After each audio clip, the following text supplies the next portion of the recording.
that that there are a lot of heavy metal guys up here since I was the former PM for the tank program, but just a coincidence. Now, Guy Swan tells me that this is the heavy hitter group, that they always schedule it after lunch, and I guess we're the option instead of going to the beach. So it's my pleasure.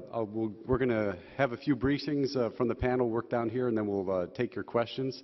Our first briefer is John. John is the Executive Deputy to General Vi down in Huntsville and at Army Materiel Command.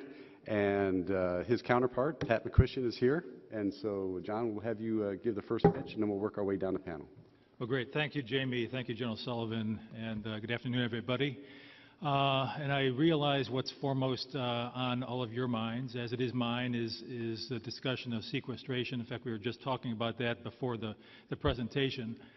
And as you've read in the media, and as our Chief of Staff and the other service chiefs have testified here of late and are continuing to do so, the concerns, in my estimation, real and justified. And of course, this uncertainty is affecting your ability to think, plan, and make decisions. Is doing the same with our ability to think, plan, and make decisions as well. But that said, I guess what I'd like to say is one thing we know amid all of this uncertainty is that regardless of the budget predicament we find ourselves in now, and regardless of whatever budget predicament we find ourselves in the near and even distant future, when the Army forces are sent somewhere, anywhere around the world, to do the nation's bidding, everyone is going to expect those forces to be properly trained, properly equipped, properly prepared to succeed at whatever it's asked to do. And in other words, that they're expected to be ready. And what I'd like to say is that's what the industrial base is all about. The industrial base is about readiness, and that's what it provides. It provides combat readiness, and that's whether it comes from the organic industrial base or the commercial side of the industrial base. And as such, industry and government, have a shared role, have a shared responsibility as stewards of that industrial base. And the last 12 years, I dare to say, is we've proven together that we do that pretty darn well. What I'd like to leave you with is three primary points, and I'll cover a couple of other things as well. But the first is this, and as General Vi mentioned in his opening remarks this morning, our industrial base is a national strategic asset. And as he put it, he says they're really our national treasures. And that's absolutely true, and it's one that government and industry share, we use together, and that we are stewards of. The second point is that the Army, AMC, Army Materiel Command, and the larger acquisition part of the Army community as well, we value and we encourage public-private partnerships. And we'll talk a little bit more about some of them in specifics, because we find them that they are mutually beneficial. So I want to leave you with that point as well. And the last point is that we need a viable industrial base for the future. And even during what is a natural cyclic defense downturn in terms of defense spending, and we're certainly experiencing that, and that's exacerbated by the situation we're in. But we need the industrial base to be vibrant and there when we need it, to provide readiness when we need it, wherever we need it. Now, our Army depots, arsenals, and ammunition plants are what lie at the heart of the country's organic industrial base. That's the government part of it. Significant workforce at our depots, arsenals, and ammo plants. Somewhere around 30,000 of the 73,000 folks that work across Army Materiel Command. And as General Vi mentioned, I mean, those aren't just employees. They are master craftsmen, master craftswomen, artisans, specialists of their trade, and who have learned their craft over generations and picked up the craft from their fathers and grandfathers and so on. Workload about $50 billion annually, not an insufficient amount of work being done by our and your industrial base. And really, a more apt term. I know the depot is what we call them, and that's the traditional name, and our arsenals and ammunition plants, but they really are centers for industrial and technical excellence. That's what they are. In fact, that's the term we use as well. All those centers have benefited from nearly $2 billion of investment, wartime investment in the physical plant, the technology, the processes, into production efficiencies on the lines and so on, that all have led to, shorter repair cycles for the equipment that we repair, all leading to lower cost of products and so on. As General Vine mentioned, those industrial base facilities have been recognized by, the top awards in industry, 30 Shingo Awards, and it's no surprise because that's just one manifestation of the excellence that they've been exhibiting. Many have one-of-a-kind capabilities that we take advantage of, and all support our joint warfighters, our other services, and deliver joint capabilities as well. And it's at this industrial base of ours, of yours, is where we see public-private partnerships valued at several $100 million a year, supporting over several hundred businesses, and it's flourishing. It's been flourishing for a number of years, but I'll tell you that there's a greater opportunity out there for those of you who are interested. A couple months ago, I came across an article from a respected institute. I won't mention the name, and the article said this, and I quote, "The relationship between the Pentagon and private industry today in no way resembles a partnership." So, I understand the value of hyperbole in creating a good media story, but I'll be damned if I can let that go and say that that's what the Army and AMC and the acquisition community thinks, because we do consider industry a full partner. I mean, listen, I get it. Relationships of any kind, business relationships need work. I've been married 26 years, and I have the scars to prove it. I mean, relationships need to be invested in, so I get that point. But it's just not how we view the real partnership with industry that we have today. After all, it's industry that's partnered with the Army to build and sustain combat power over the past 12 years. It's industry that has deployed with us on the battlefield, and their employees have sacrificed along with us, and many have lost their lives and sacrificed their lives as well. It's industry that shares our depots, our arsenals, our ammunition plants in those partnerships that I mentioned, and more about that in just a minute. And I have to say that we acknowledge and are grateful for the partnerships that we have, and what you bring to the partnerships as well, and all of us working together in support of our soldiers, and more than that, our joint warfighters. So, what Bill Gates said about Microsoft is absolutely true and applicable here. He said that our success has really been based on partnerships from the very beginning, and that's true from our perspective, and that's going to remain that way for the foreseeable future. Let me go to the next chart, please. Just to remind ourselves of the conditions we face as we try and chart a way ahead for our industrial base. What gets lost a little bit in the discussion of sequestration and continuing resolutions and so on is that, yes, DOD is experiencing one of those cyclic downturns, and some of you, like me, have experienced that back after the Cold War in the 90s. Many of you haven't, and so we can't let that fact go unnoticed. We're certainly transitioning, as General Vine mentioned earlier, from a period of wartime production, wartime surge, to a period of sustainment where we're recovering, we're shipping back, we're resetting our equipment from Afghanistan, and yes, still Iraq. Equipment is still coming back from Iraq as well.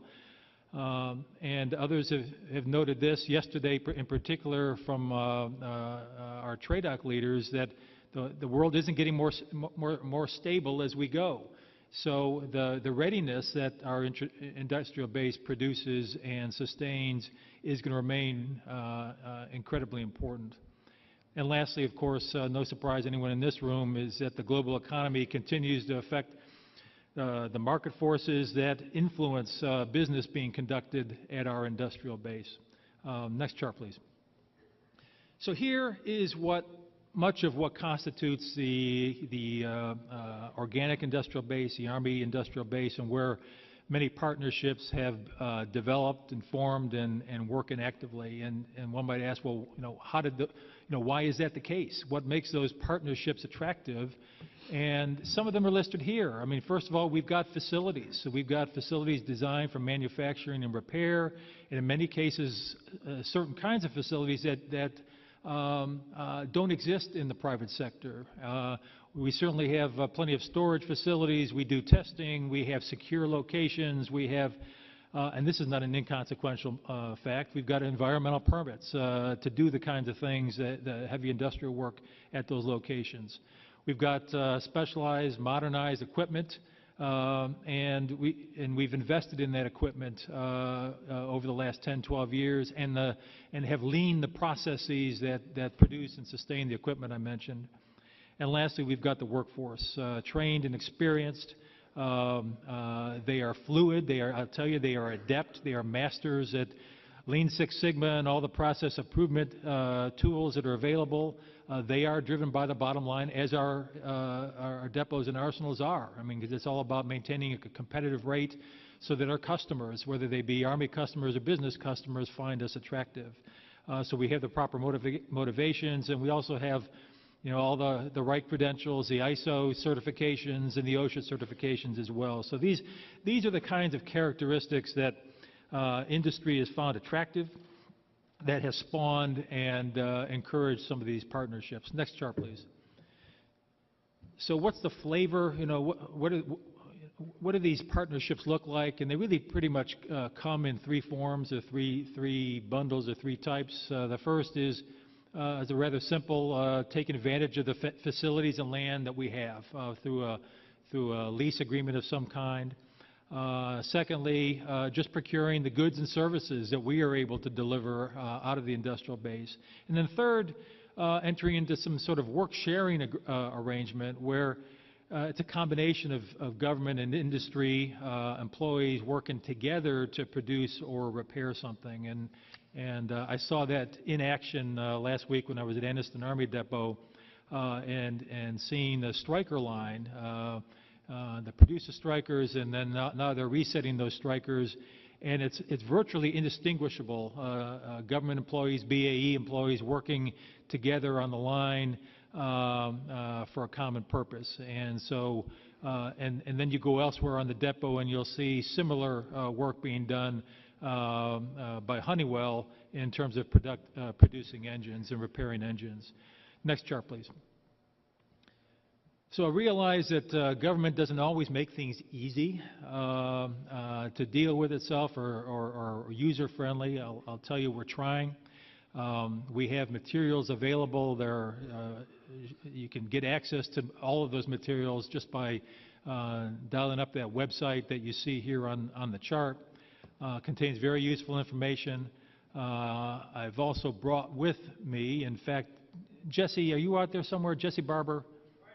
Jesse, just take a round look at Jesse. Jesse's AMC's... Stand up, Jesse. Yeah, stand up, Jesse. Stand up. You might have to get up on a chair. But Jesse, you all need to meet Jesse if you haven't already met him. He is our ombudsman. He is your belly button with AMC. If you don't know who else to talk to at AMC, talk to Jesse, okay? And he has some of the materials that I'm talking about that you'll find useful if you are interested in a partnership or want to learn more. You'll see our metal book that'll talk about the capabilities at the depots and also how to work the partnerships. He's got copies of this partnering magazine that gives some real-life examples of partnering arrangements that we have, and also gives you point of contact information. He's got some other materials as well. If he runs out, just leave your business card and he'll be happy to ship hard copies to you. But note the website as well.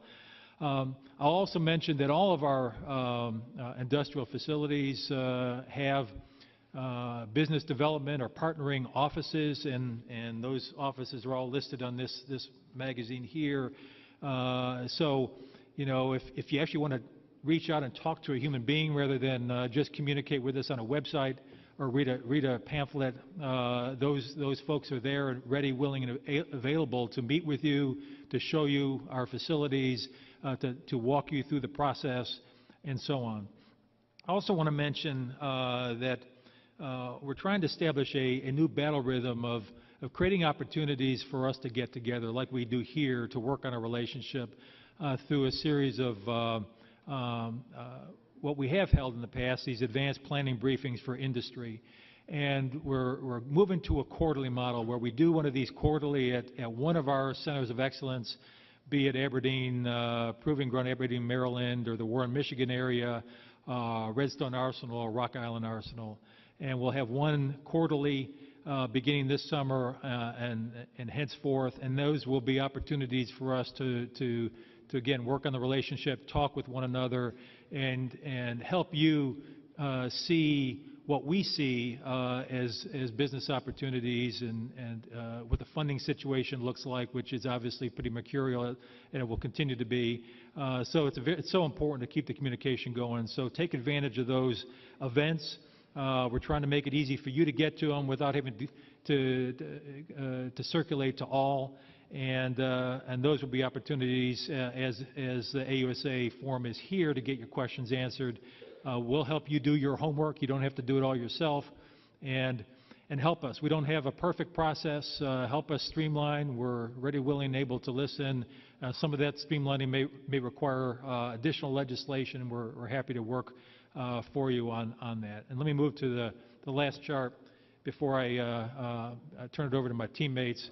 Just in closing, just to reinforce the points I mentioned at the beginning, our industrial base is indeed a national treasure for all of us, not just the Army, for government and industry alike. We, the Army, AMC, ASALT, the acquisition community, all value, I mean, we really do, we value and encourage the partnerships that we have developed and worked with you together on, and we're interested in sustaining them and exploring new ones. And lastly, it's in all of our collective interest to maintain a viable industrial base in the future, because you never know when our armed forces, our Army, our joint warfighting forces will be called upon to do whatever the nation asks, and the industrial base is, as it has shown itself to be and do so very, very well over the last 12 years, our industrial base is what allows our soldiers and sailors and airmen to do what they have to do. It keeps them ready, it sustains them, and allows them to succeed on the battlefield, and it saves lives. So thanks. Look forward to the question. Let me turn it over to the next speaker. Thank you very much, John. I appreciate that. Our next speaker is Kevin Fahey. Kevin has worked both as a project manager and a PEO, a Program Executive Officer for Ground Combat System, and he's a glutton for punishment. Now he took another PEO job, being Combat Service Support. I used to have hair before all of that, but it's kind of wore him out. And Kevin will talk about some partnerships at two levels, and as John just did, there's internal partnerships between the government industrial base and the commercial industrial base, and the PEOs certainly have partnerships with the government industrial base through AMC and through their own contracts with the commercial base. So Kevin, over to you. Good afternoon. It's a pleasure to be on this panel. I mean, I think it's a really good panel with my AMC partnerships, with the leadership from AMC, my battle buddy from TACOM, that we talk pretty much every day about the industrial base. And what I would tell you, I have a good relationship with both GD and BAE, and pretty familiar with the things they're going to talk about. I didn't realize Mr. Nerger's a newlywed, only 26 years. I've been married over 30, so a couple more years you'll get somewhere. And the good news is last time I didn't have a chart, they had my face on the screen. I was going to apologize, but I hope they keep the panel up there. You know, just to give you a little bit, I think I'm unique. I mean, I have a pretty interesting experience in the industrial base. Most of you probably don't know, and I don't tell many people, as I was an AMC intern. And I started my career at Watervliet Arsenal. My first half a dozen years were working at an arsenal. And then I went from, and at that time we were doing the 119 howitzer and transitioning to both Watervliet and Rock Island. And then I went to Picatinny and had many jobs there. I mean, one time I was a deputy PM crusader, and one of, I believe, a great partnering example was when BAE partnered with Benet Weapons Lab and Watervliet to provide the cannon for that program, where they basically worked for BAE under a work breakdown structure and all those kind of things. At one time I was deputy PEO ammunition, so I mean I also have a great knowledge of all the ammunition plants. Sometimes we forget it's not only the depots, arsenals, but it's all the ammunition plants, which goes from being go-go and go-co in a slew of different capabilities. As PEO GCS, I was involved in a significant number of partnerships, everything from the AIM tank, which I consider one of the most successful partnership programs between the depot and industry. We, at that time, started a similar program with BAE on the Bradley, and at the time we called it the BIM, right, just because it was a Bradley intensive management is what we call it. And believe it or not, I don't admit this, is I was the one who started PIM, and all you that have read about PIM the last couple of years, I did not intend it to be like that, right? It was really started a partnership, and at the time I was GCS, Tiger actually got a full-blown partnership. That was the turbine engine for the tank, and I think you're going to hear about the Stryker agreement that started when I was PEO GCS. We continue under CSCSS. You know, we have quite a few partnerships. I mean, I think most of you have heard on the Humvee, the customer pay program, which has been a very successful, where it's really a supply chain support to the Humvee recap reset at Red River, and many others. I was actually, when General Vi was talking, he had some organic facilities on there I never heard of. But you know, this morning when I was preparing, I was thinking the only one I've never associated with was Corpus Christi, because I'm not a helicopter guy. It's the only one I hadn't been to, but he identified a few others, Pueblo, Concord, and Sunny Point, that I haven't been to. So out of 27, I've worked with 23 and have been to every one, some of them many, many, many times. So I do have experience. You know, and just MRAP, right? I mean, most people don't think of MRAP as a partnership, but it's a good example of, I think, what Mr. Nerger was talking about the critical partnerships in industry. For the most part, it was an industry production program.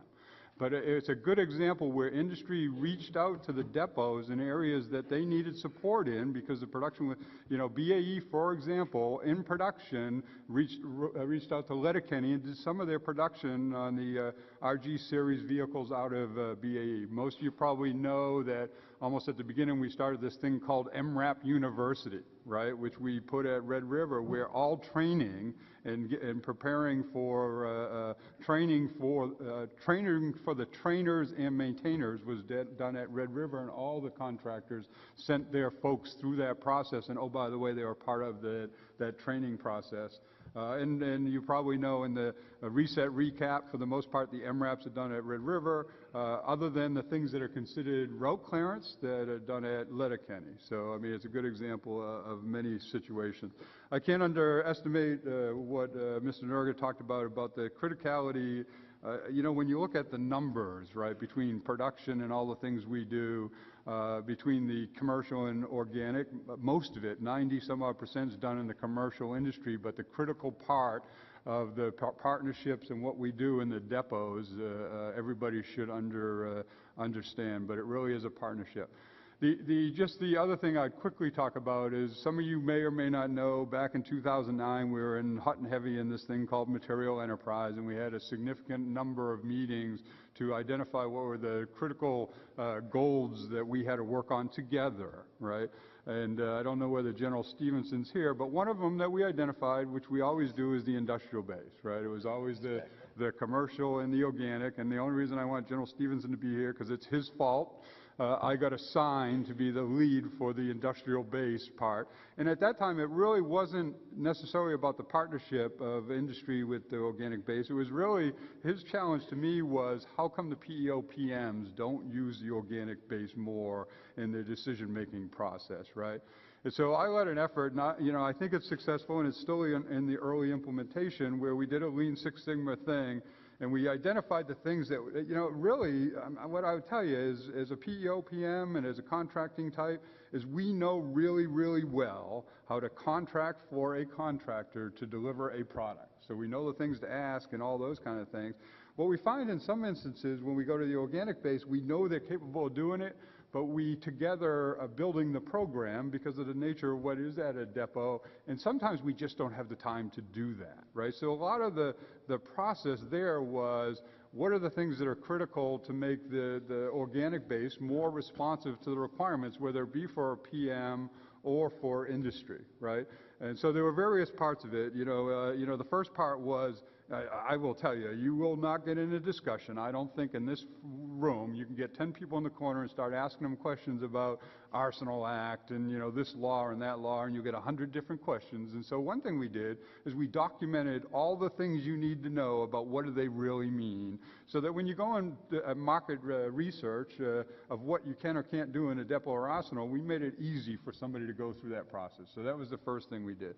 The second thing is we always get into things, what can Watervliet do? What can Rock Island do? What can Anderson do? And so TACOM took the lead under the industrial base office to basically document all the capabilities within the organic base, and you could search it on different ways, a milling machine operation, or have they worked on the 119 howitzer. So now it's easy to find out who's capable of doing what. And the third part, which we're still working on, is providing liaisons at TACOM. And I'll tell you, it's sort of interesting, the one organic facility that's provided us a liaison, probably because they feel they're not part of TACOM, is Letterkenny, right? As you know, that's one that we do a lot of work in, that it's under Huntsville. So they provided a liaison because, as you know, we don't have same thing with the organic base as with industry. We are not as transparent as we'd like to be to tell you everything we know and what we have for funding and programs, because it changes every day, right? So the only way you're ever going to know what we know is be in our staff calls and be at all the meetings I'm at, because it changes every day. We would really like to tell you what we know, but as you know, given the way that our system works, is what I told you yesterday probably won't be what is true tomorrow. And so that was another piece. And then the fourth piece, which is a critical piece, which we're still working, is what do we need from the organic base to get something that's not a contract, but is a cost schedule performance quality agreement between the PM and the depot, so that we can hold them accountable like we can hold GD or BAE accountable. And some of that's where I think these partnerships are really helpful, because what I see in a lot of the industry is they're providing the organic base a lot of what we consider best practices for the metrics to deliver a quality product, which is critical to us, right? Because in some instances, that's what's most important.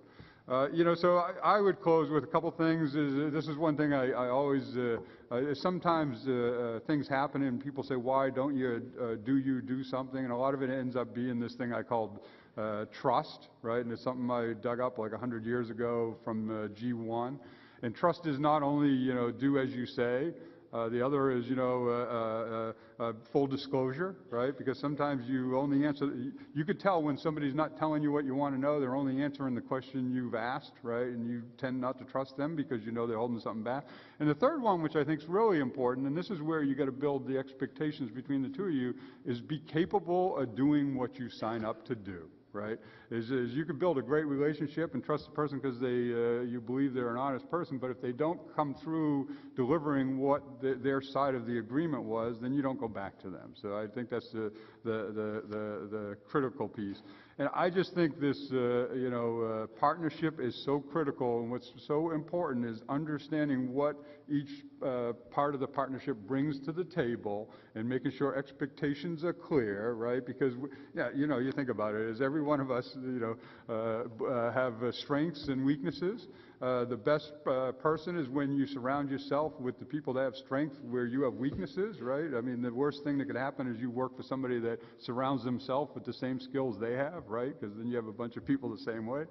So that's where these partnerships are critical. You can find in almost every case an organic facility can provide you a capability that is something that you need. In some instances, a good example is when, MRAP is, BAE made a good decision is not to continue to facilitize, to build up to a rate that they have to deliver on, as they went to organic facility and said, hey, they already got the facilities, right? So this is a surge thing. I'll go there, I'll manage it, I'll provide them the parts, and we'll both deliver these products on time. So I think it's sort of one of those things is making sure you understand, the strengths and weaknesses on both sides of the partnership and deliver a product. With that. Thanks, Kevin. Very fortunate also to have, as Kevin mentioned, his teammate here from TACOM, Major General Mike Terry. Mike has, I think, the largest command under General Vi, with all the pieces of equipment the Army has. Most of it are TACOM products. Mike is also a glutton for punishment because he left a 3-year tour in Hawaii to come to Detroit. So, I mentioned to Jamie earlier, it's karma, how it comes around. But it was a great command there, and I'm very honored to have the opportunity to command TACOM as well. First, General Sullivan, I'd like to thank you, sir. Thank you for your leadership, not only as chief, but all these many, many years with AUSA.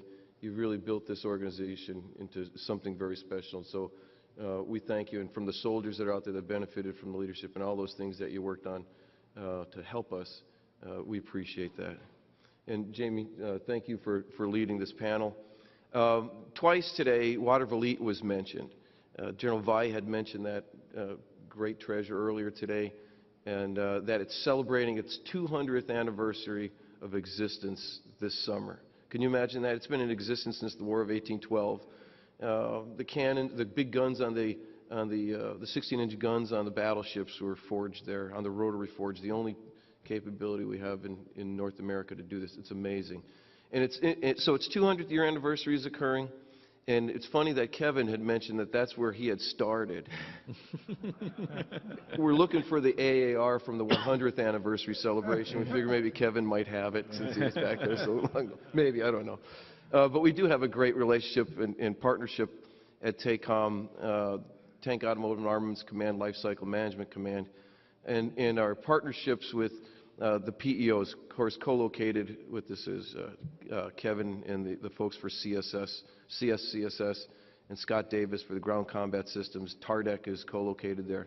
But we also have other great partnerships with PEO Soldier and such.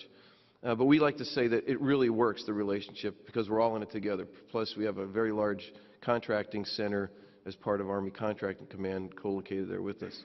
But that's not what I'm going to talk about today. And what I am going to talk to you about, I've been cautioned by my folks. The last time I had an opportunity to speak was at the DoD Maintenance Symposium, and I had 10 minutes, and I didn't go on script, and I spoke for 45 minutes, and I was warned I can't do that today, and I promise I won't. So I'm going to stay to my notes as much as possible, and if there are any questions, of course, at the end, we'll talk to them.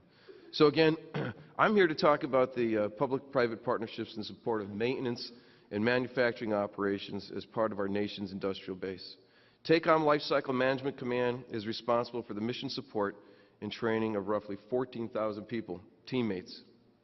Our top priority is taking care of the soldiers and the joint warfighters deployed around the world. The TACOM Lifecycle Management Command includes 6 depots and arsenals that are part of the organic industrial base. 5 of our installations are, Kevin mentioned earlier, GOCO. Well, these are government-operated, government-owned, government-operated, and 1, the Joint Systems Manufacturing Center at Lima, we all know about, is a government-owned, contractor-operated facility. The importance of public-private partnership agreements between our depots and arsenals and commercial partners can't be overstated. We have tremendous partnerships with many organizations, which include companies like General Dynamics, BAE Systems, Honeywell, Mandus Group, Sevier Steel, HIT High Impact Technologies, Electroloy, Hartcom, Inc., L3Com, Texa America Center, Caterpillar, and many, many more. These agreements between our government activity and one or more private industry firms who perform or work or utilize our facilities and equipment is vital to the overall success of all we do. These agreements generally take one of three forms that Mr. Nerger had mentioned earlier: direct sales, work sharing, or facilities use. Direct sales involve the use of Army land, facilities, equipment, and employees to perform work or produce goods for the private sector. Work sharing is a co-production arrangement using Army and private sector facilities and employees.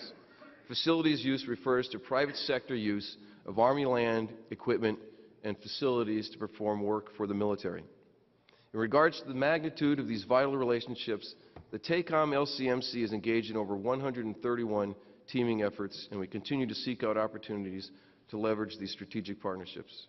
The total projected revenue, and this was at the beginning of this last FY, for our public-private partnership exceeds $155 million. We've already received over $42 million in actual revenue in the first quarter of FY13, and of course we'll watch what occurs for the rest of the remaining FY. The importance of these partnerships span our entire manufacturing and maintenance support operations. All of our depots and arsenals have partnership agreements, and the number and quantity of partnerships vary based on location. Anniston Army Depot currently has the most partnerships with our industry partners, 61 agreements with projected FY13 revenues of $135 million, and of course that was at the beginning of the FY. Red River Army Depot has 39 partnerships with projected FY13 revenues of being $8.8 million. Water Elite Arsenal reports 9 partnerships with projected FY13 revenues of $9.1 million. Rock Island Arsenal has 4 partnerships with projected revenues of $1.3 million, and Sierra Army Depot, out there in the middle of the desert in California, has 1 partnership. In regards to the value of public-private partnerships, there are many advantages that benefit both the government and our industry partners. Partnerships capitalize on the strengths of the government and commercial industrial base. Partnering with private industry helps the Army sustain its core capabilities, surge capacity, supplier base, facilities, and employee technical skill sets. Private sector investment in facilities and equipment can help increase production performance, introduce new technologies, and offset costs to the Army. Army PEOs and PMs gain additional sources of repair, while private industry firms can leverage the expertise that exists at Army depots and arsenals. Public-private partnerships often represent the best value to the government and the best value solution for our soldiers.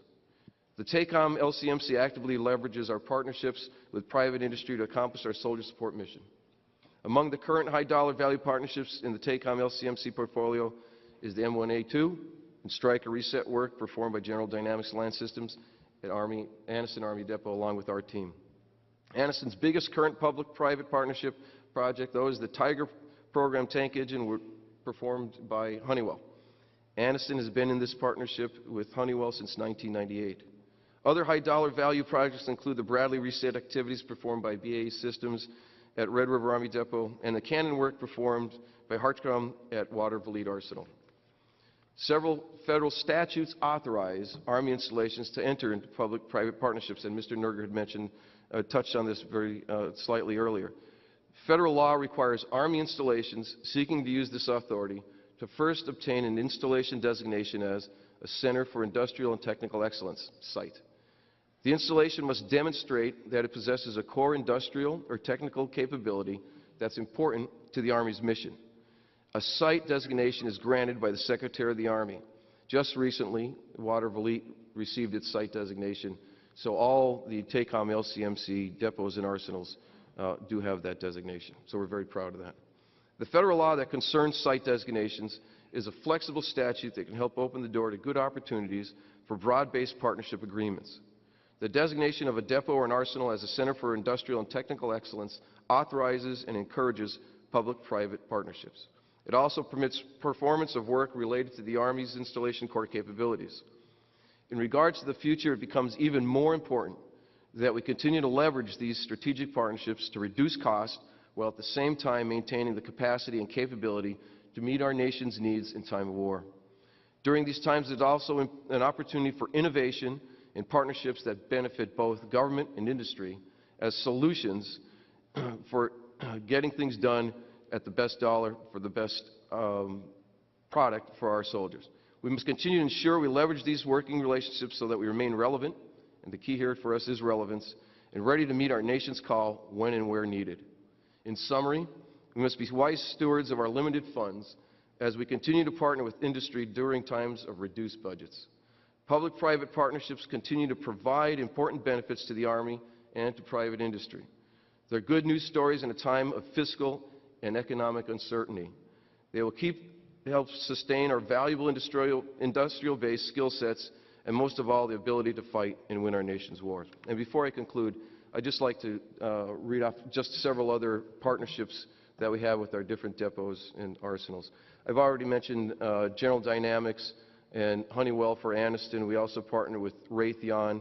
Red River mentioned BAE, L3, Tex Americas, GS Engineering, Inc., Rock Island Arsenal, Mandus Group, VA Systems at Rock Island as well, Sevier Steel, and we just are in the final stages of finalizing a partnership with H.F. Webster, and what they're installing there, and they're near completion, is a friction stir welding capability where we're going to be involved in making plating for decks of ships, for bridges, for high-speed light rail.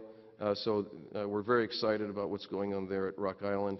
And then I had mentioned at Sierra we have HIT, High Impact Technologies, and then Watervliet, General Dynamics, Electroloy, Arsenal Business and Technology Partnership, and of course Mandus Group as well.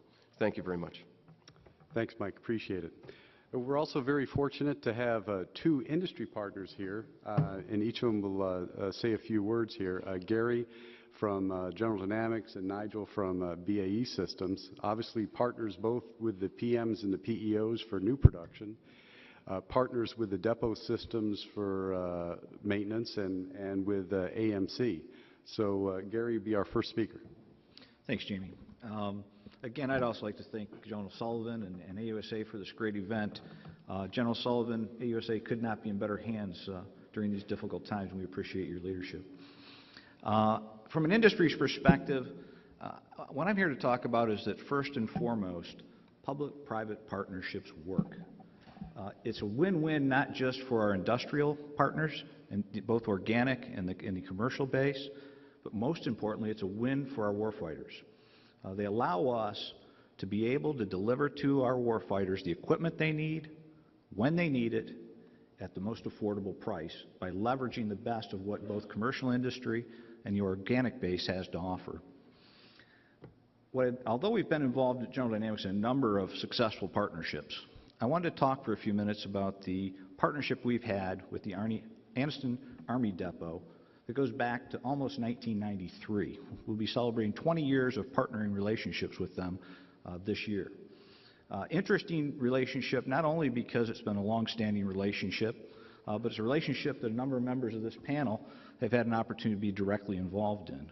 Jamie, back when he was PM Abrams, Kevin has signed a partnership agreement with us on the Stryker program, and General Terry is involved today in terms of administering that relationship. If you look at the relationship in Anniston, we not only have a work share agreement with them, we also have a facilities use agreement and a direct contract relationship with them. Together, our partnership has delivered, upgraded, or reset over 5,000 vehicles for the U.S. Army. We currently employ, as a partnership, over 500 people on the depot and occupy almost 400,000 square feet of mixed-use facilities. We are an integral part of what goes on at the depot, and the depot is an integral part of what we do at General Dynamics Land Systems. So what have we learned over 20 years about what it takes to have a successful partnership? First and foremost, it takes a shared vision for the partnership. And going back to General Vai's comments this morning, that shared vision has to be a shared vision about getting product and weapons and equipment to the warfighter. If we're not focused on the warfighter and we get sidetracked on looking at our own best interests, it makes it very difficult to build the second thing that's important, and that's trust. Kevin talked about it. Trust is not something that's a given in a partnering relationship.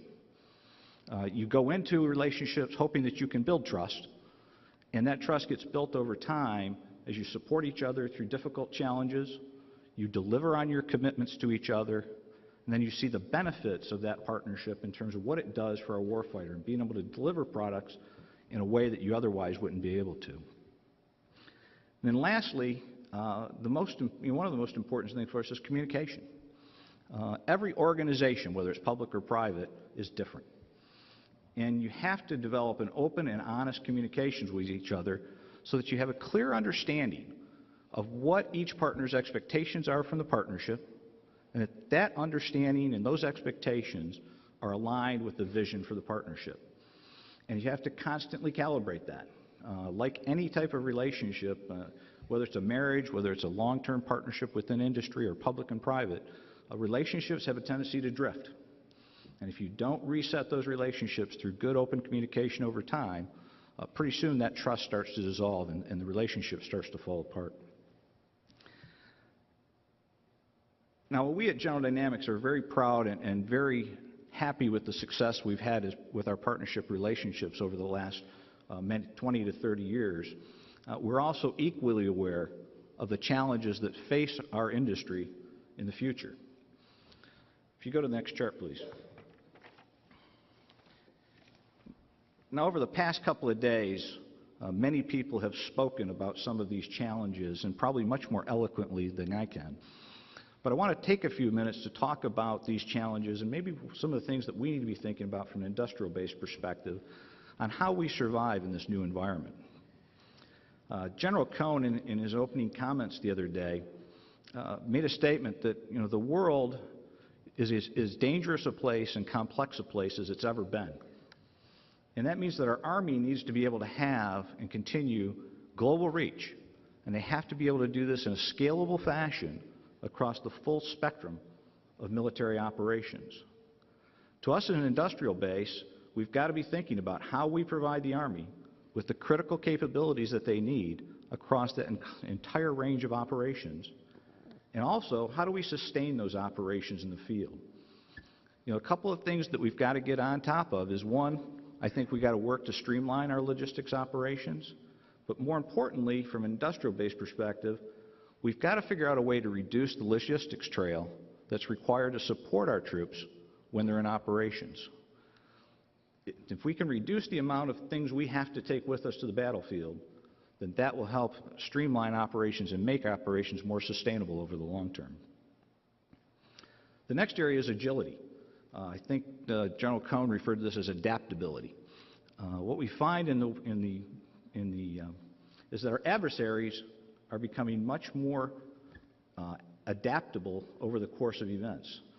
They're not interested in taking us on force to force, but they look for new and unique ways to attack us, and new and emerging threats come up each and every day.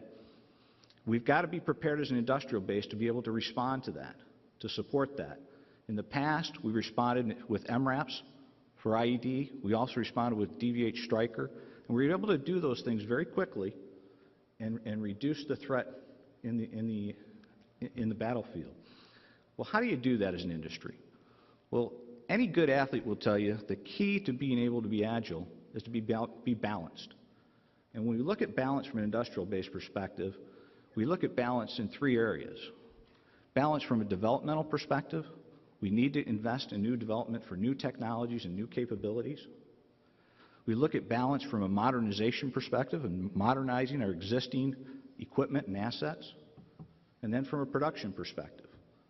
If we have balance across those, and finding that right balance is critical.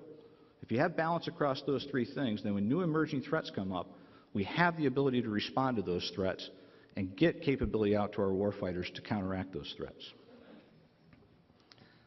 The next area is reversibility. I think a year ago at this conference, there was a lot of talk about reversibility within the armed forces and the Army. As we draw down force structure, how do we retain the right critical capabilities and skills to be able to reverse that if and when called upon to grow the force structure again? During the last couple of days, we've also heard people talk about maintaining critical capabilities within the industrial base. And that's part of the reversibility equation from an industrial base perspective.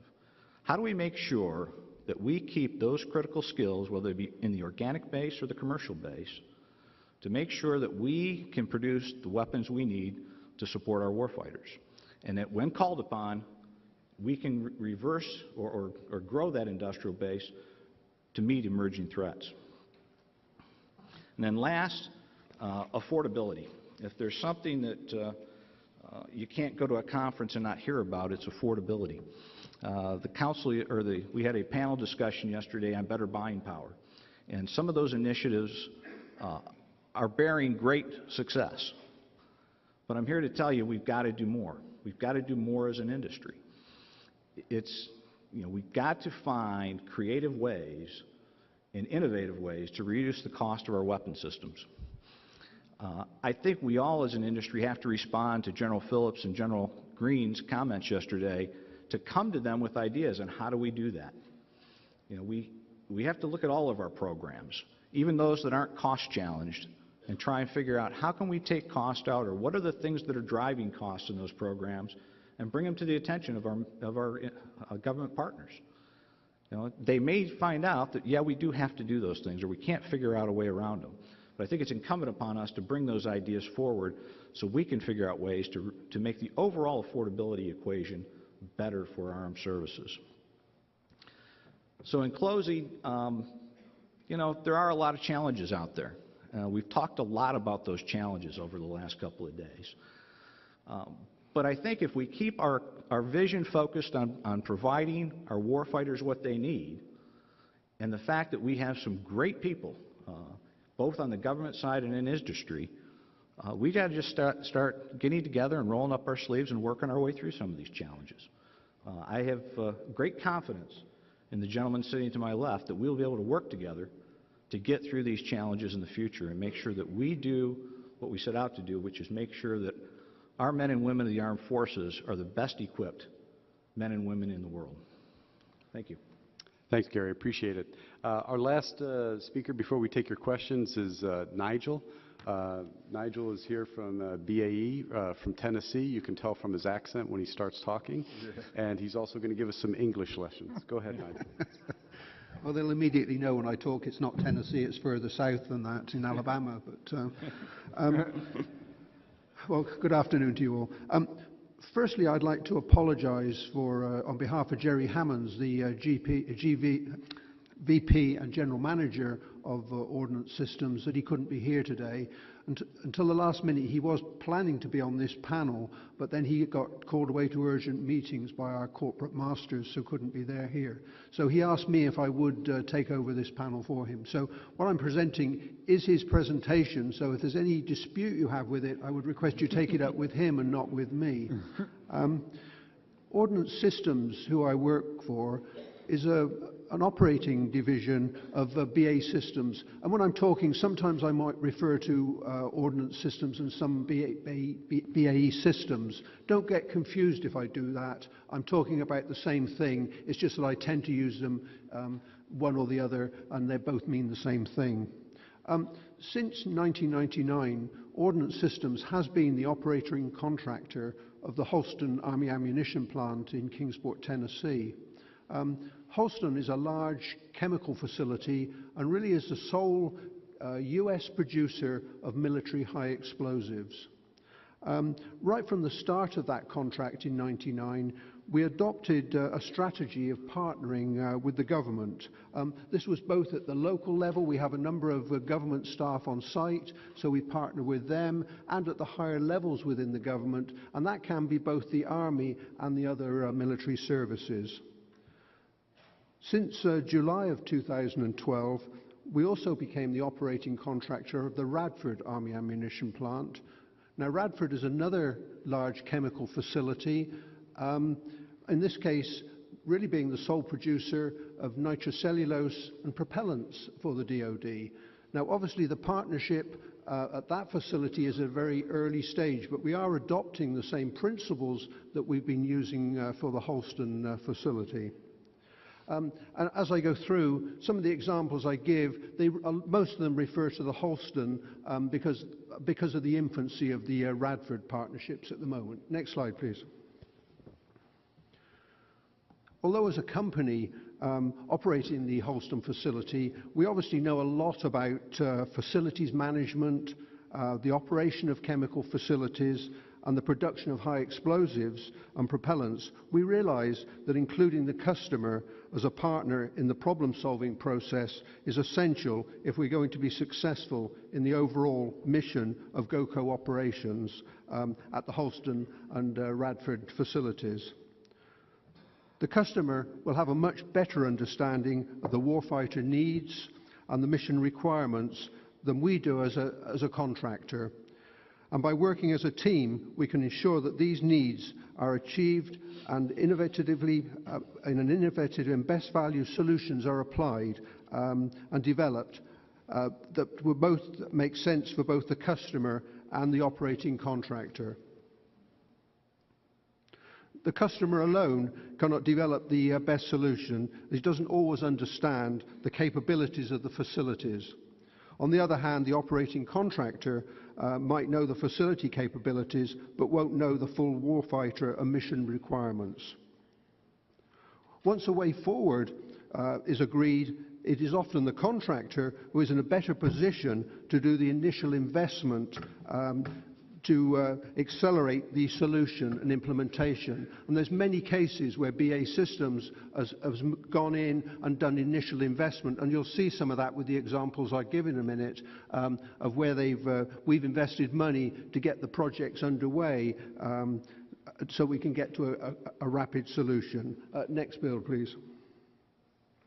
Having worked at Holston for 14 years now, I'm convinced that partnering is an essential foundation for good GOCO operation. And the partnering at Holston is often referred to as a model that they would like to see at many of the other GOCO operations. Next slide, please.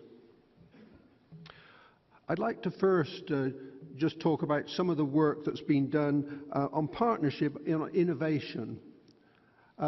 When BAE took over the Holston site in 1999, there had been very little R&D carried out by the previous contractor since the site was built in 1942. Most of the R&D work that was done by RDEC and the other agencies, research agencies, who would develop new formulations and then come to Holston and just get the contractor to put them onto the site for them. It was very much a government-driven process. And really, at the end of it, Holston was still making the same explosives that it had since it was built, RDX and HMX, which probably weren't going to meet the need for the future. OSI decided to invest in an R&D capability. And since 1999, there's been a huge expansion of the product range from Holston, with introduction of many new generation explosives. The chart shows sort of before 99 and after the number of things that have been introduced to site over that period. I'd like to give one good example of that, of a new introduction of a new material. A few years ago, the decision was made that for warfighter safety and mission success, that the government wanted to move to a more insensitive munition. But that couldn't be achieved really with RDX and HMX. It needed some other solution. OSI invested in the development of a new range of compositions and also implemented the next generation explosives that needed to go into those materials. Out of that arose a composition known as IMX 101, which is a TNT replacement for the 105 millimeter shell. Having proved the principle, we then partnered with RDEC to take it through its qualification and scale up, and it's now in a phase where it's being introduced into service. And that really is taking place because of the partnership that we could do, where we did the initial development to prove out the technology, and then partnered with RDEC to scale up and get the necessary qualification work. Following this success, we've also been partnering with RDEC in the IMX 104, which is a replacement for composition B in the 60 millimeter, 81 millimeter and 120 millimeter mortars. That at the moment is just going through the qualification process. Now as a team, we're working on the next phase. We're scaling up those necessary facilities so we can actually meet the demand as those materials come into service. Another excellent example of partnership is in the need to facilitize for TAT production. TATB is another very specialized explosive that is a very strategic material needed by both the DOE and the DOD. There was no existing facility remaining in the US for this material, yet it was still strategically needed as a material. Ordnance Systems, through its BAE roots, had extensive knowledge of the process for manufacturing this material, as we had a plant, or had a plant in the UK manufacturing the same material. So we were able to supply that knowledge and partner with the DOE and DOD in the implementation of a facility for the manufacture of that material. That is now being built at the Holston site and is at the present time going through commissioning. So again, the US will have a secure source of this strategic material, TATB. Next slide, please. Some other examples other than innovation where real solutions have been enabled by partnerships. One very recent example, one of the main materials used in manufacture of explosives and propellants is nitric acid, strong nitric acid.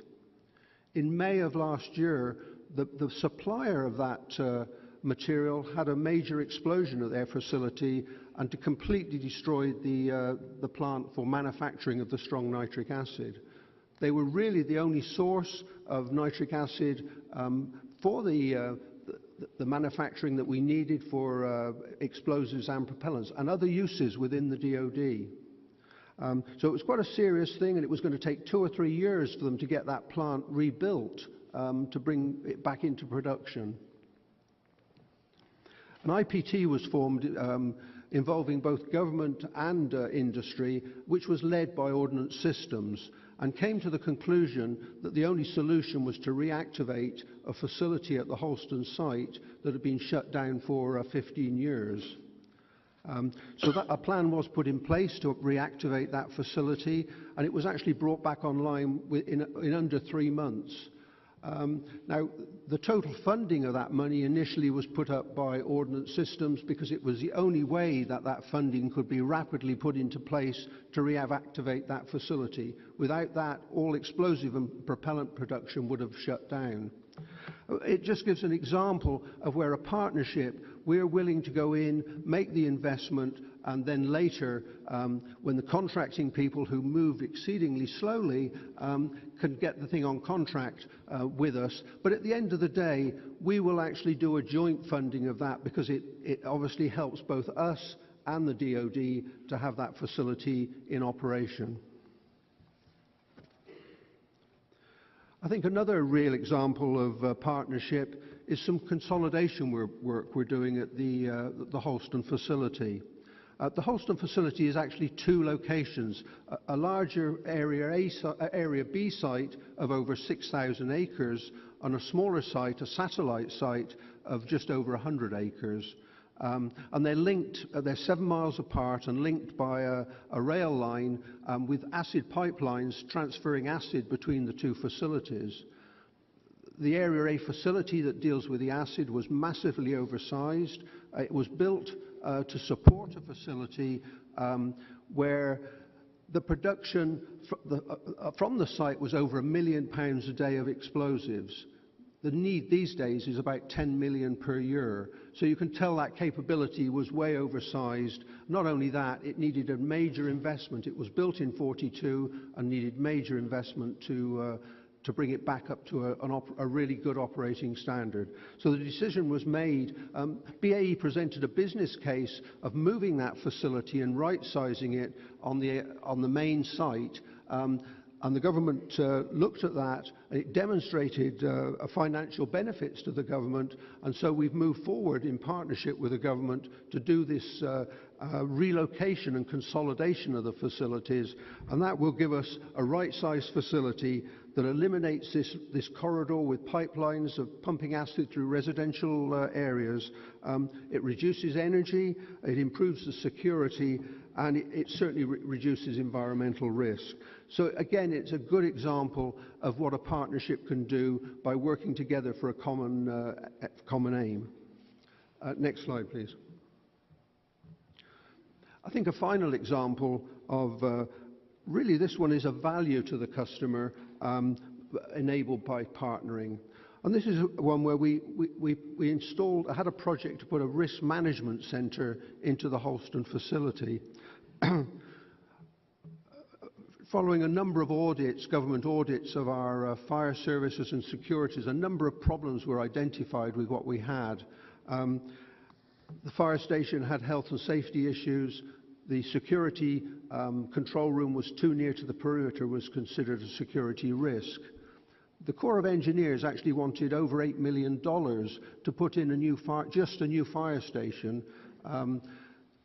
BAE, working with the local government staff, came up to a solution that actually put a facility into an existing building, extensively modified that building, and did a lot more than just did a fire station and security post. It also put it in a medical centre for our employees, a gymnasium, a large auditorium, a training centre, and all of that was achieved by $3.4 million as opposed to the $8 million that the Corps of Engineers wanted for just a fire station.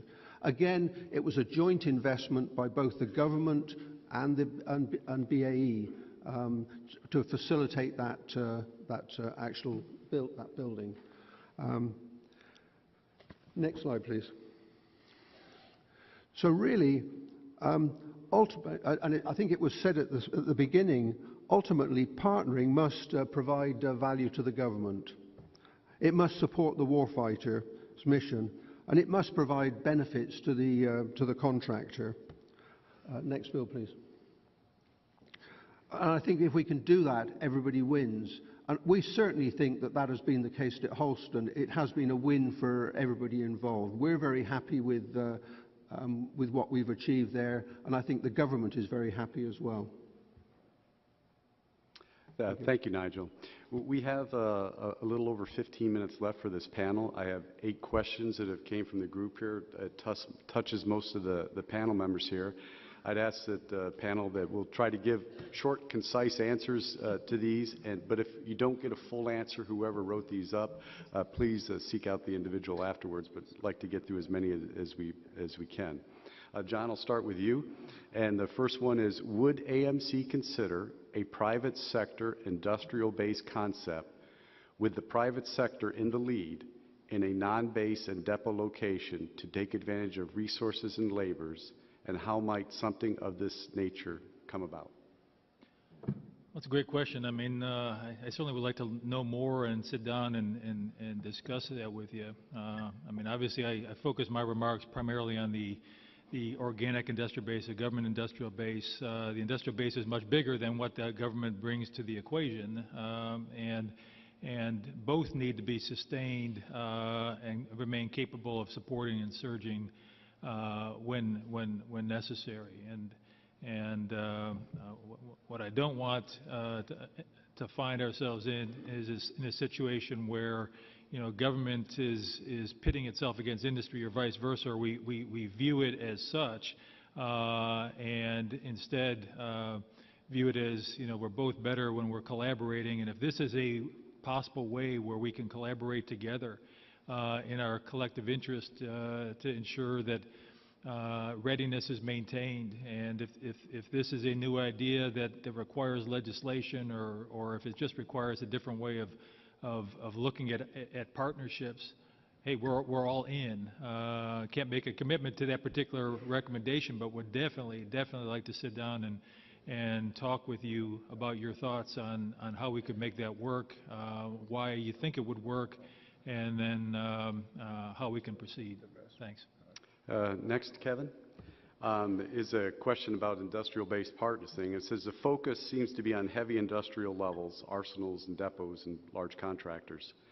How does the little guy and small business play in industrial-based partnering? Can you use this same model?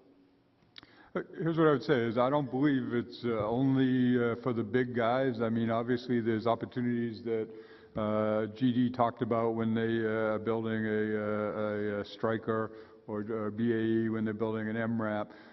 But here's what I would tell you is it would be very valuable for a small guy if you have a capability that you believe absolutely is a good match with the depot. And I'll give you a good example is I believe that when it comes to some of the system engineering, supply chain management, contract management, if you're in that business and a small business, going to the depots and building a partnership is absolutely not a bad thing to do. I know for a fact that Anniston has done that on occasion and others. So if you're a small business that think you have a good match of capabilities, i.e. in the areas of, I talked earlier about what are the depots. Here's what I would tell you. The depots and arsenals, you will not find a more dedicated workforce that knows how to run machines in a machine shop, and they're very specific in some areas that that they have what I would call black arts in some areas, right? But for the most part, they're unbelievable machinists, right? And so if you have a skill that can help them in whatever way, whether you have a product that you want to deliver that you could bring their skills, or you think that together you could deliver a value to the government, it's absolutely full and open as long as your skills match in a way that provides value. And I do think there's huge opportunities. Okay, if I may too, there's the next TACOM-sponsored small business conference will be in June. So those who are interested, you can get onto our web and find out what the dates are for that. So I think that would really help. And Kevin's right, there's a lot of examples out there of small business being involved. And there's also examples, not necessarily what Mr. Nerger was saying in terms of, or answering that question with industry taking over, private industry taking over the facilities. But as I mentioned, we have a lot of industry working side by side with our folks in the facilities. And there are times when private industry is the lead, the contract lead on a program, and we're subbing. We're a sub to the private industry. So there's all kinds of opportunities there.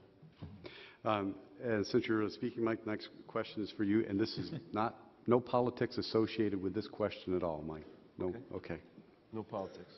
Do you agree that a BRAC is coming to the organic industrial base? And if so, what would your guess as the key discriminators as to what stays or goes? The answer is. And how can industry fill in the gaps from that BRAC? Well, I'll tell you, my mandatory retirement date is 2014.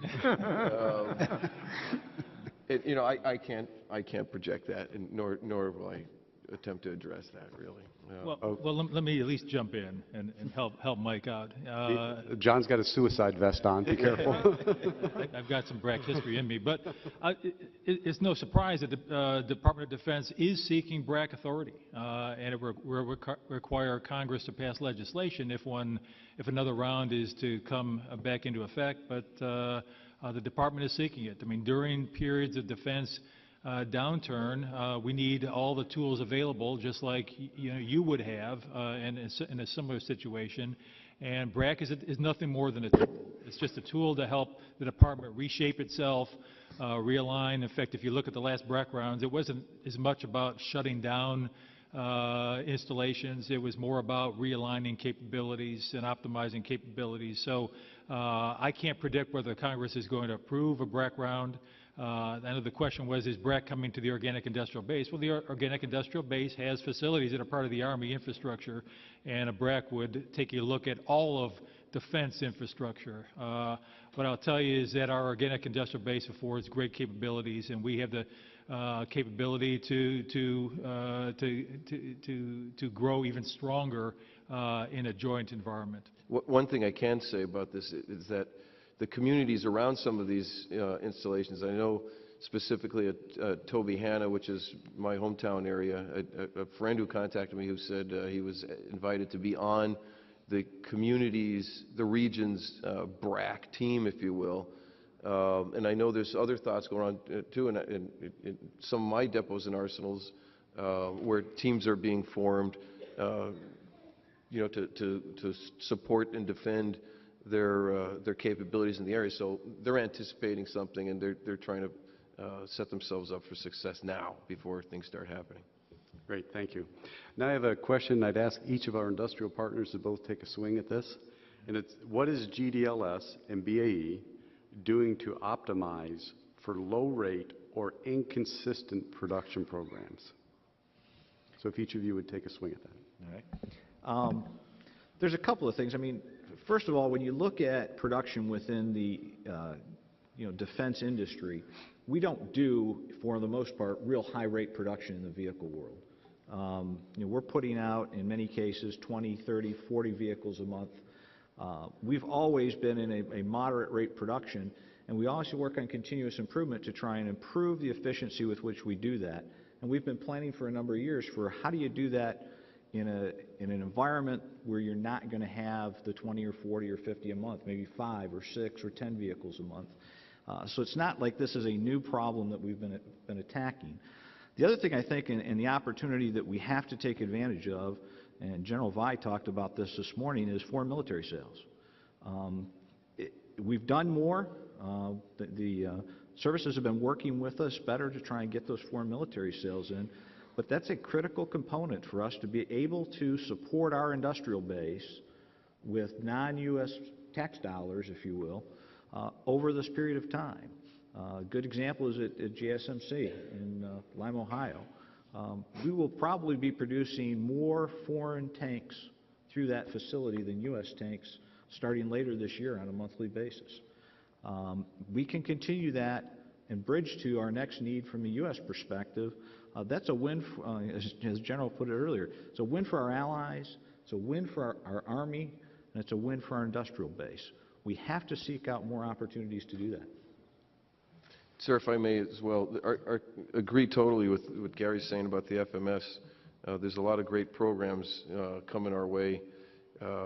Morocco, potentially Iraq. We're doing a refurb for the Saudi M1s. So that's a lot of good work coming that way. But when we slow down the production, our concern at TACOM is not only for our organic industrial base. We have a responsibility to also balance and look at what's going on with the commercial industrial base. And there are certain producers out there. When we think of our great partners with GD and BAE, but the second and third tier folks that are out there are really affected.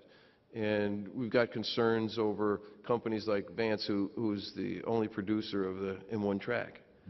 And we got lots of track. We've got lots of M1 track all over the place. But we've got to make sure we have the capability and keep that going. Another one, of course, is with transmissions for our track systems and making sure there's a viable capability to keep that going. A contributor to that, of course, is L3 with the Bradley, but for just about everything else, it's Allison. And we've got to pay attention to these things to make sure we have that ability and keep it going. So we're watching out for that as well. Okay, I actually got a question for myself here that came from the crowd, and that is the Stryker acquisition was a good news story for the Army, 99 to 2003, in combat in 4 years. What were the 3 or 4 factors that enabled this success story? What lessons learned can be applied to today? Well, I think it's interesting. I was at TACOM at the time. I was PM Abrams, and I think that Stryker was successful because it really was an off-the-shelf purchase. I know some people might not agree with that, but I was on the 4th floor of my building, and on the 1st floor was a Marine colonel, and he was the LAV PM. And we used to go to lunch every once in a while, pal around together, and he had a giant poster outside his door called the LAV 3. And I used to ask him, what's that? And he goes, oh, the contractor's trying to sell that to us, but the Marines aren't going to buy it. So then the Army wrote a requirement for what really was the LAV 3, which was a modified LAV 2, which the Marines were already buying. So I think if you look at the 3 or 4, why it was successful in a short period of time is we controlled requirement appetite. They wrote a requirement that surrounding something that was already in production to what was achievable that they could field in a short period of time. This is obviously different than what I say we, because I was wearing a uniform too. What we tried to do on FCS was we wanted a 17-ton tank to do what a 70-ton tank could do. And that series of miracles was not possible. But it was possible in a very short period of time, a couple years, to take a LAV 2, re-engine it, re-armor it, put new electronics in it, put a new weapon station on it, and field multiple variants of it in a short period of time. Now, Kevin, you weren't there at the time, but you took over after the fact, but I don't know if you have anything to add on that. To me, it's really simple, right? It's, I mean, I think you guys remember, it's top-level support, right? The Chief of Staff of the Army wanted it, and he convinced the Secretary of Defense that it was important. So with top-level support, you get decisions, and then it's requirements and money. I mean, it's not significantly different than the history of MRAP, right? Top-level support, requirement and money, it's really a simple acquisition process. Acquisition's hard only because usually the process to get a decision is hard, right? But when you get top-level support, money and requirement, industry can respond to whatever we want. Okay. Next question is really have something to do with competition, and is how does an RFP deal with the recompete for additional production of a fielded system if one of the offers has a partnership for the reset of that fielded system already? So you're going to recompete for additional production, and one of the offers already has a partnership for a reset of that system. I don't know, John or Kevin, or our industry partners, if you have any idea. I guess, I mean, I think everyone out here knows. I mean, I guess I'm not exactly sure of the question, right? Is I think we as the government, and I'm biased as you can know where I sit, do a really good job of here's the requirement and here's the money we got and here's how we're going to make a decision from a best value perspective. We do not give you credit or hold it against you if your experience, whether it's today's experience or back experience, helps you in that competition. In fact, if you've done a good job, it helps you, right? So, I mean, we're not going to say because you got experience to do a good job, we're not going to allow you to compete, if that's what you want me to say. I mean, it's really, if you've done a good job and you've won a contract before and you're doing the work, you obviously have an advantage, right? It's called a competitive advantage. So maybe for our industrial partners down at the end of the table, it says, in all partnerships there are risks. What are the risks that come with public-private partnerships, and how do you mitigate such risks to protect all the parties? I'll let the government guys go second on this. If industry partners, if you want to take a swing at that. You know, I think, you know, some of the biggest challenges we have in public-private partnerships go back to making sure that we can get good commitments on cost and schedule and things like that. You know, Kevin talked about it earlier. When we contract with or work with the depots, the biggest thing, one of the biggest things they can do to help us is understand what their cost structure is and what they can commit to over time from both a cost and schedule perspective, and then live up to those things. Now, everybody has trouble over time, and that's where I think we've worked so well in Anniston is because we're right there on the line, working together day to day, when challenges come up, we've done a good job of working together to overcome those challenges. We work with the depot to make sure, how are we doing on delivery schedules on a daily, weekly, monthly basis? When perturbations come up, we look for, can we redirect material from our production lots to their production lots? When we have troubles, they look, can we redirect material from their side to our side? We support each other to get through that process. But being able to commit to long-term stability in pricing and cost is probably one of the biggest things, particularly as we're going through what we're going to go through, right? As volumes come down in the depots and being able to understand what the cost is and how they can get costs out of the depots and commit to long-term pricing is probably one of the biggest things we have to work on. Great. Well, thank you. That has to be our last question. And I would like to close with, I guess I'll take a one-minute closing comments here, is that both Gary and Kevin mentioned the Abrams AIM program. And I would just like to say that that program came about because that was what was necessary when we didn't have a lot of money, when we didn't have OCO and there weren't large budgets. You know, at the time, the Army was only going to field a couple divisions of M1A2 tanks. And the overhaul program of the M60 had been stopped many years before that. So it was, how do you reconstitute keeping all the M1A1s in the fleet forever? At least that was the plan. And so after spending many hours on General Beauchamp's couch